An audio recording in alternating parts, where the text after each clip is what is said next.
Hello friends, কেমন আছো সবাই? আশা করছি সবাই খুব ভালো আছো, আমিও খুব ভালো আছি। তো আজকে আমি দেখো চাউমিন বানাচ্ছি।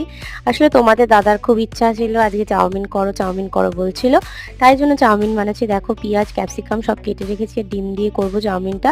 চিকেন থাকলে চিকেনও দিতাম, তাই চিকেনের সাবস্টিটিউট সয়াবিন, ওই সয়াবিনটা দিচ্ছি। প্রথমে গাজর আর বিনসটাকে ভালো করে ভাজা ভাজা করে নিয়ে তারপরে ডিমের ভুর্জি বানিয়ে নিয়েছি ওদিকে, আর সয়াবিনটাকে ভাজা ভাজা করে নিয়েছি আলাদা কড়াইতে, নাহলে লেগে যাবে। তারপরে শীতে যত জিনিস দেবে তত ভালো লাগবে। আমার কাছে ফুলকপি ছিল, ফুলকপি দিয়েছি, কাঁচা লঙ্কা, নুন, একটু আজিনামোটো আমি দিয়েছি, চাইলে স্কিপ করতে পারো।